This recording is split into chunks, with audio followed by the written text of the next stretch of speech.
2020 and 2023 was suspended 7 games by the team Friday for conduct detrimental to the team one day after indicating to the Heat that he would like to be traded. Where's my guy? Wait for it. Yep, there he is. Look at that time. Look at him. With the red. Look at Wendy looking like he's running for office. Look at him. Okay. Playing both sides, too. Wendy, let's dive right in. What is the latest coming out of Miami about this Butler situation?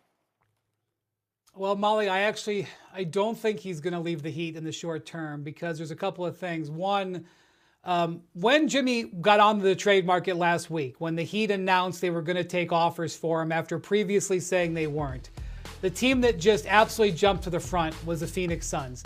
Butler has interest in the Suns. There's a short list of teams he's interested in. The Suns were at the top. And Bradley Beal is the guy they would have to trade. And I don't mean like philosophically. Literally, under the rules and the apron and all this CBA stuff, the only player they could trade for Jimmy Butler would be Bradley Beal. Well, Bradley Beal's agent comes out today, Mark Bartelstein, puts his name on it and says to me, Bradley Beal has had no discussions about waiving his no-trade clause.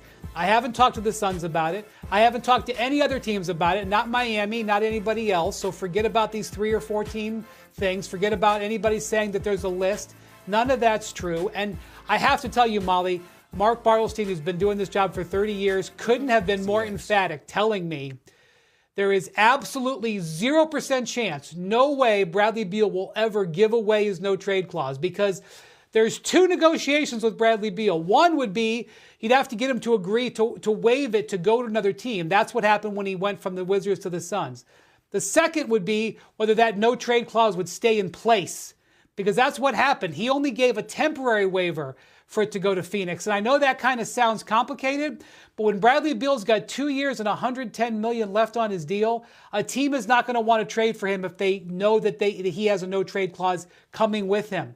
And Bartelstein absolutely was 100% clear that's never going away. He was basically sending a message, my client wants to stay in Phoenix. And he didn't rule out the possibility that there couldn't be a perfect scenario where Brad would consider waiving the no-trade clause, but that's not under discussion right now at all.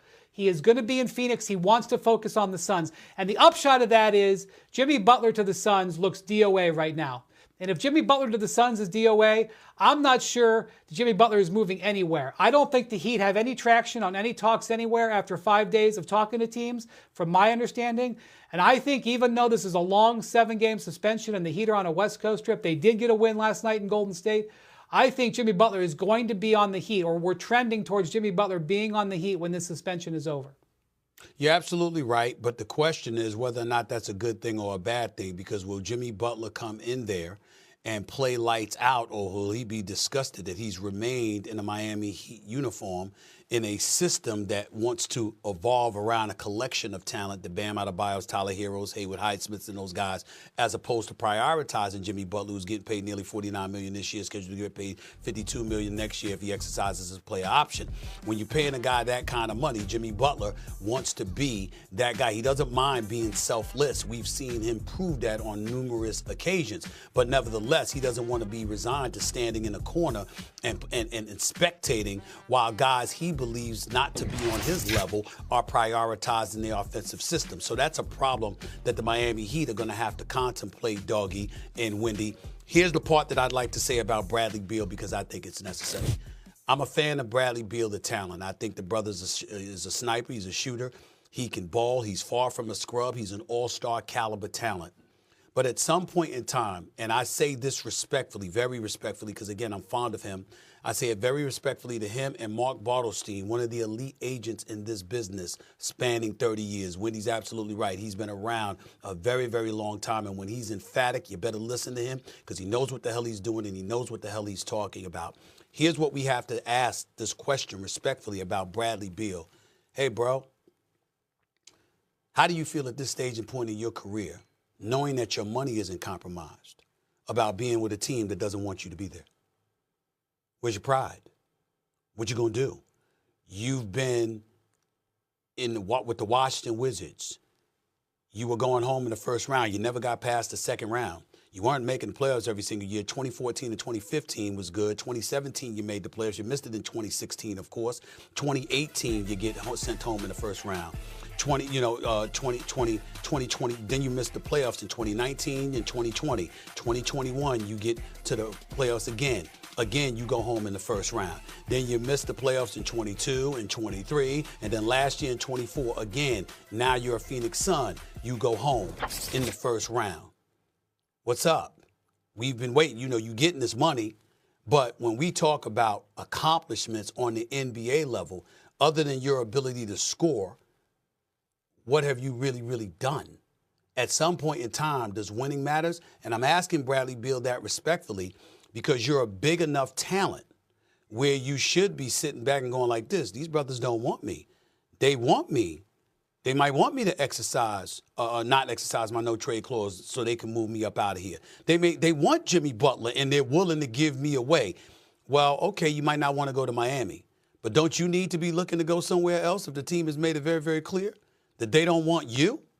Wendy, Doggy, I think that's a question at this stage and point in Bradley Beal's career he needs to be asking himself, especially with Phoenix being a relatively mediocre team. 100% right, and you cost me with Beal a few years ago with the Wizards, so I'll never forgive him for that. He got hurt. That was you. He got hurt, Doggy. You cost me.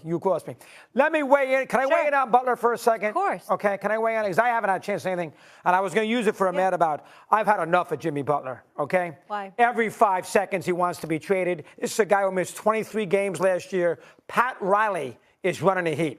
He's a Hall of Fame coach, and he's a Hall of Fame executive.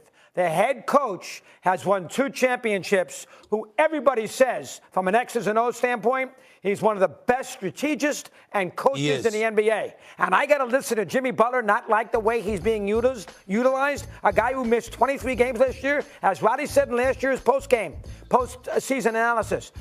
The reason he didn't get the extension, greatness, you got to show up and play. You can't miss 23 games. The guy never plays. He misses game after game after game. He won it out of Minnesota. He won it out of Chicago. He didn't sign in Philadelphia. Now he wants out of Miami.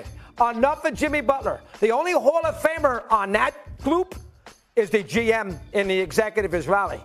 I think all the basketball has had it with Jimmy Butler. Show up and play and help the Heat win some games. And play 80 games. Steve, play 80 games for a change. No, but I mean, damn, even the league don't expect you to play 80 games. Now they say you can play 65, and they say you can win 65, play 65 games and win the award. So that goes out the window. That's number one. Number two, let's not forget Eric Spoelstra. That's a future Hall of Fame coach. Ain't nobody going to deny that. He will be. 100%. Wendy, you know this better than me. If he wants to, okay, he will be coaching Team USA in 2028. He will be the head coach. It will be him or Ty Lue. He'll probably be the first choice, and then it'll be Ty Lue. Everybody was very impressed with his role as an assistant coach under Steve Kerr for Team USA. They were very impressed with Eric Spoelstra. And Eric Spoelstra is a 2-time NBA champion, and he's going to 6 NBA finals, 4 straight with LeBron and D Wade in them, and then, of course, 2 with Jimmy Butler. So we get that out the way. Doggy, I'm not blaming Pat Riley, and I want people to understand this. I'm not pointing the finger at Pat Riley in terms of his excellence and his accomplishments, Wendy, Doggy. What I'm saying is that if you're paying a guy that money, in the NBA culture, when you get that much money, your usage rate usually isn't the